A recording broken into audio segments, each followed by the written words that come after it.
En la cápsula de hoy vamos a ver el realismo siguiendo con la dinámica de conocer cuál es la historia literaria de Occidente. Vamos a ver el contexto histórico y social. El periodo comprendido entre el final del siglo XIX y el inicio del XX fue para Europa de apogeo y su cultura se convirtió en universal. La expansión imperialista surgió como consecuencia de la industrialización de los países europeos que necesitaban materias primas, combustibles y mercado para sus productos. El imperialismo se diferenció de la colonización porque este no buscaba dominios de tierra, sino expansión del capitalismo industrial.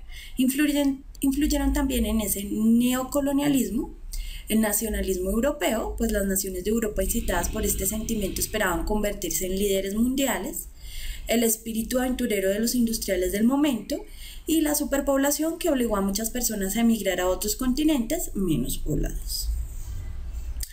La filosofía positivista, que basaba el saber y el conocimiento en datos comprobables y su difusión, ejerció una influencia determinante en todas las ciencias como la medicina y la biología. Del mismo modo surgieron muchos inventos como las máquinas de vapor, el telégrafo, el acero, la aspirina, el concreto y la iluminación a gas, entre otros. Entonces este contexto nos permite ver cuáles fueron los cambios que se dieron y que fueron determinantes para influenciar en la literatura de la época. La filosofía positivista se relaciona con el realismo porque su visión de mundo requiere ver las cosas tal y como son en la realidad y plasmarlas de esa forma.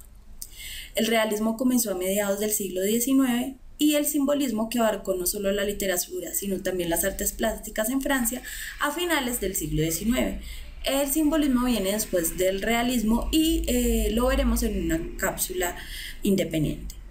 El realismo surgió de la necesidad de representar la vida cotidiana tal y como se presenta, sin darle prioridad al sentimiento y a la subjetividad como ocurría en el romanticismo. El propósito del realismo era dar una fiel representación de las cosas vulgares y mostrar la realidad tal y como era y no como debía ser. El realismo, entendido como una nueva manera de concebir la relación entre la literatura y el mundo, tuvo su origen en la crítica al romanticismo. Entonces este movimiento realista surgió como una oposición al movimiento anterior, que era el romanticismo y que basaba su visión desde las emociones. La novela y el cuento fueron los dos géneros que más auge tuvieron durante todo el siglo XIX. La elección de estos géneros literarios no fue gratuito, pues solo a través de ellos era posible describir con profundidad y amplitud el problema social más importante del momento, el conflicto entre el individuo y el mundo burgués, que se daba de acuerdo a todo lo del contexto social que vimos, de la industrialización y ampliar todo este panorama capitalista que iniciaba. Las obras de Honoré de Balzac y Gustave Flaubert marcaron la transición del romanticismo al realismo, con la ayuda del entorno social que el capitalismo y la lucha de clases contribuyeron a que los problemas de la vida diaria se reflejaran en las obras literarias. Los relatos por entregas que aparecieron en los periódicos colmaron la necesidad del hombre de informarse, instruirse y divertirse. Los grandes diarios competían entre sí por conseguir a los autores de mayor aceptación entre el público. Estos relatos por entregas quería decir que en cada entrega del periódico, ya fuera cada 2 días o cada 3 días, se incluía el fragmento de una novela que iba completándose cada día hasta finalizar pues toda su historia. ¿Cuáles son las características del realismo? Los problemas de la vida común se reflejan en las obras literarias.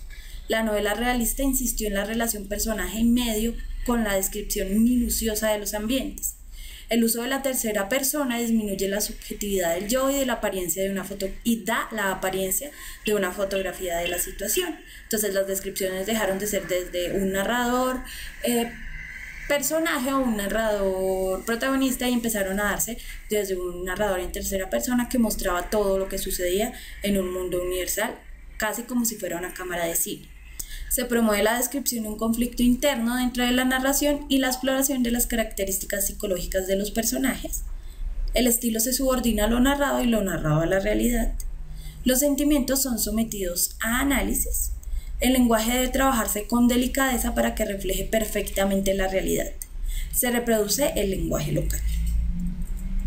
Algunos autores realistas importantes fueron Gustave Flaubert, una de sus obras más importantes, Madame Bovary; Charles Dickens, una de sus obras más importantes, Oliver Twist; Fyodor Dostoyevsky, con una de sus obras más importantes, Crimen y Castigo; y Lev Tolstoy con una de sus obras más importantes, Ana Karenina.